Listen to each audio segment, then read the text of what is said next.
Okay, grade 11s, we're about to get started. I should let you know that there was a homework question posted on the TeacherEase website. Some of you have done it, and for the people who have done it, I've already gone through and marked it and given feedback to those people so that you have an idea of what you did right and what you didn't do so well on.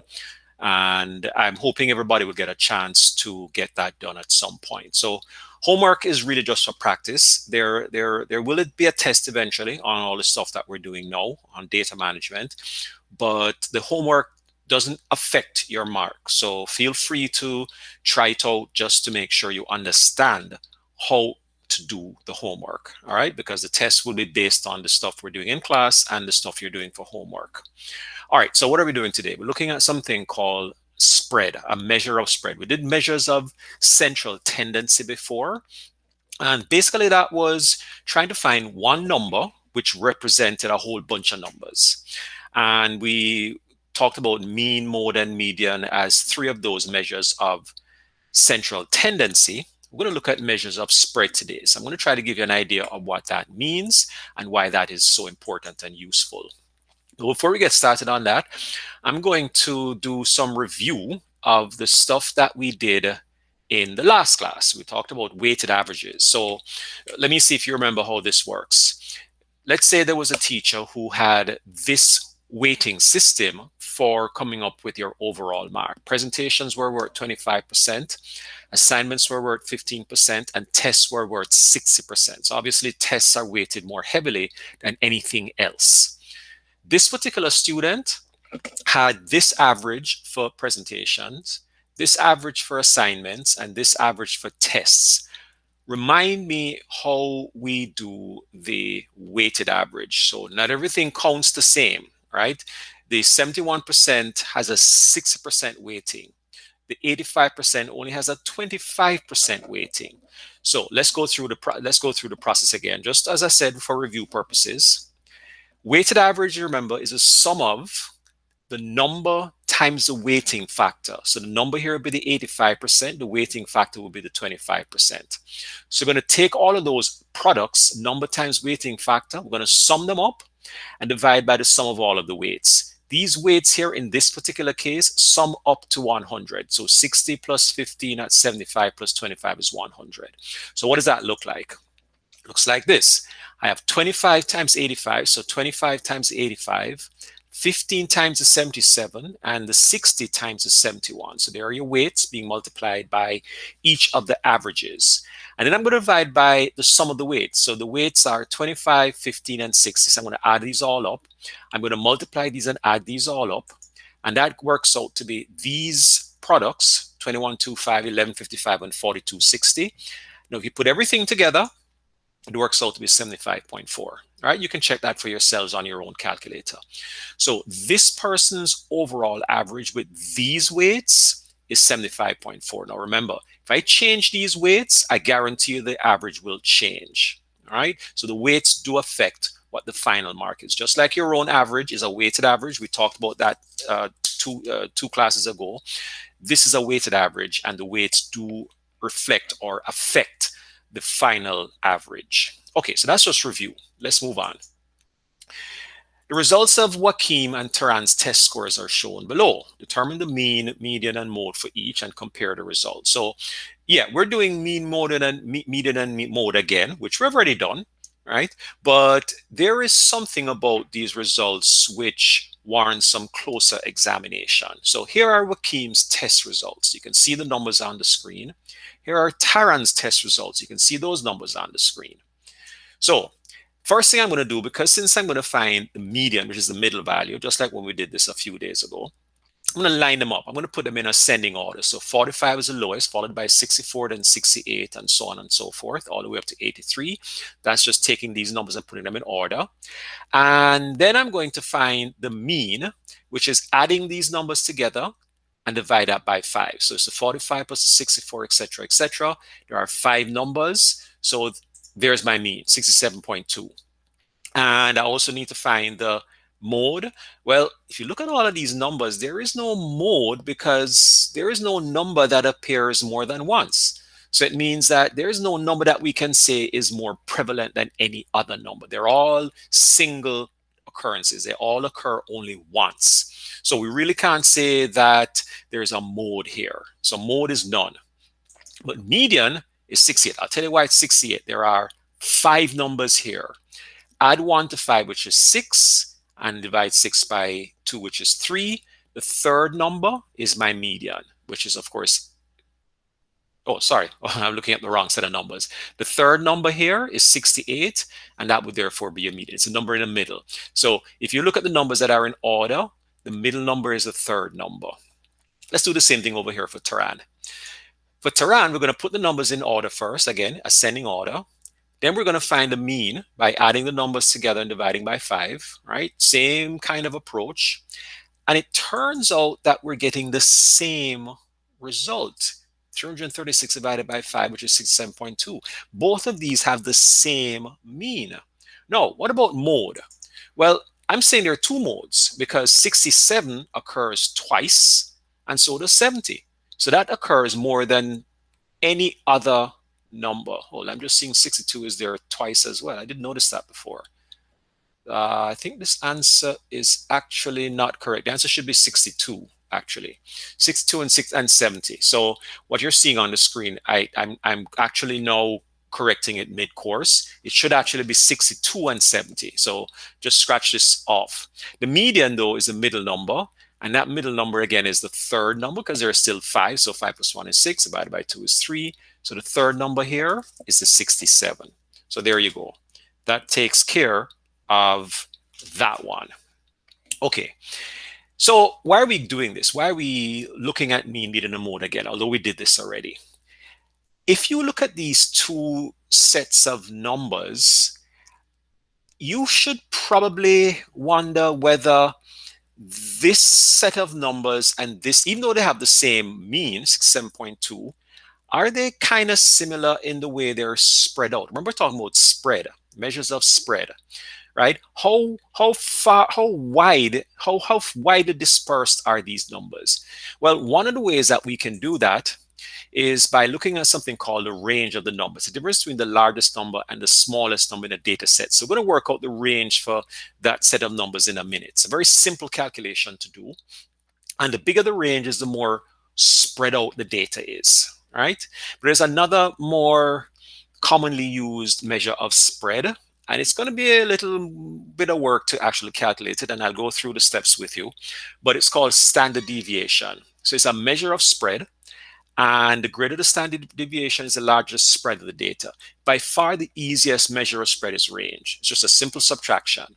But if you look at the formula for standard deviation, it looks like this monstrous looking thing here. But I will walk you through it at any rate, just for you to understand how to use it. So you're not required to memorize this, because I'll always give you the formula. What you really need to understand is how to use it. Here are the steps, though. It says find the difference between each value and the mean. Square each difference, add up all your answers from step 2, divide the sum by the number of numbers, and then find the square root of your answer. So all of these things are what we're going to have to do in order to be able to find this standard deviation. Okay, just give me 1 second here. Hold on. Okay, all right.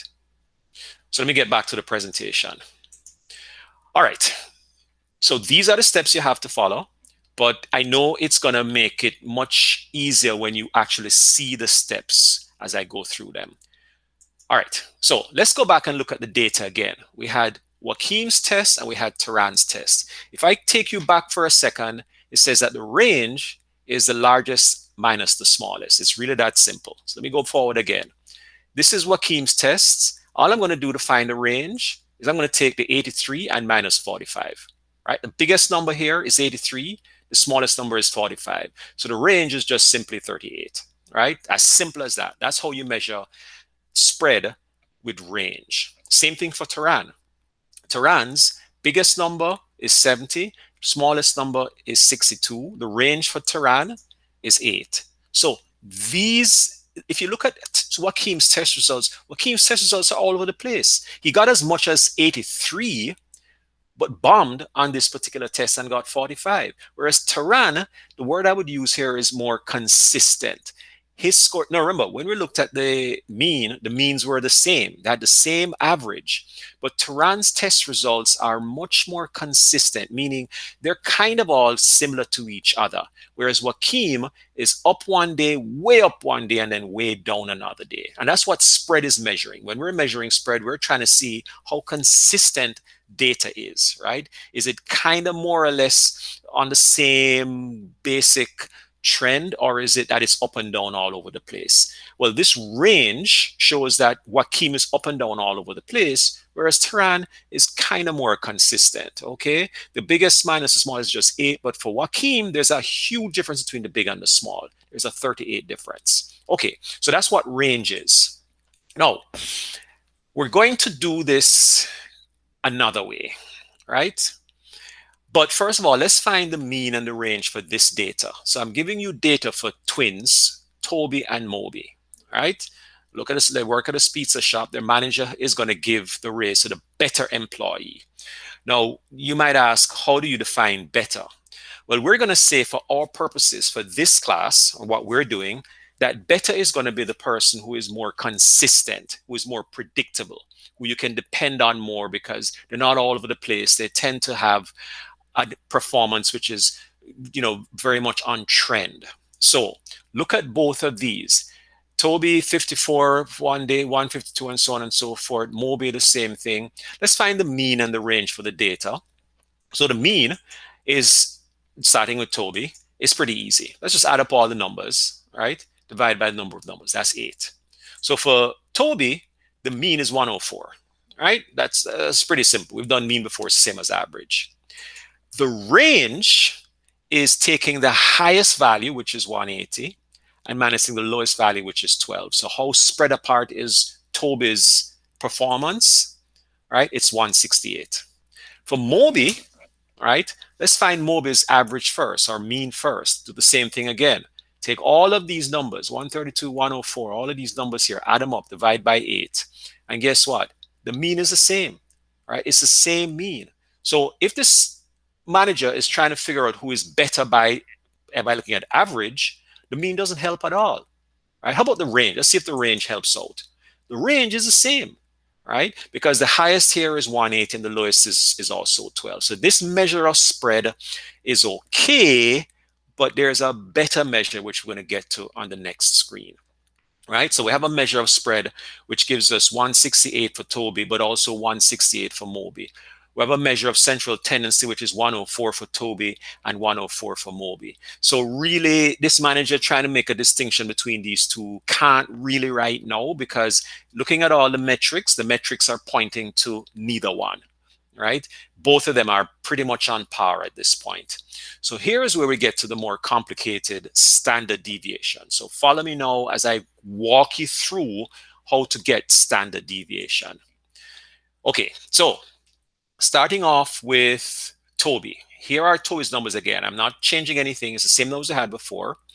But one of the things we're going to need for both of them, if I take you back for a second to how we get standard deviation. Standard deviation is this ugly looking formula right here. But here are the steps. Find the difference between the mean and each value. Square the difference. Add up all the answers from step 2, etc., etc. So I'm going to take you back now to where we can actually do this for Toby and Moby. So here's Toby first of all. Here are Toby's numbers. Here are Moby's numbers. I'm going to create, first of all, well, actually, first I need the mean, because in the steps it said I need the mean. So here's the mean, 104. Same mean for both. We talked about that before. I'm creating a little table which has all the data that we have for Toby along the side. So 54, 152, it's all there. All right, same data from this. I just put it along the side here. This first column says x minus x with a line across it. This means x bar. X bar is the same thing as the average. It's just something that they use in math to represent average. So what we're calling the mean or average is what we're going to subtract from each x. What does that look like? Well, here's what it looks like. I take each of these data values and subtract the x bar meaning 104. So it's 54 minus 104, 152 minus 104, 180 minus 1, etc., etc. Now, sometimes those answers are going to be positive, and sometimes those answers are going to be negative. It doesn't really matter because at the end of all this, we're going to square that number anyway. But this is how you get the x minus x bar. You take each data point and subtract the mean from it, this 104. So let's continue into the next column. Here is my 54 minus 104. It's minus 50. 152 minus, that's positive 48. And all I'm doing is I'm just subtracting these numbers all the way down. Look at when I have 104 times minus 104. It's going to be 0 because, of course, they're both the same number. And then what I'm going to do now is take each of these numbers and square them. No, notice that everything is positive. And that's because when you are dealing with positive or negative number, the answer is always going to be positive. So there you go. If I square this, I get that. If I square this, I get that. And you can do this for yourself just to verify that.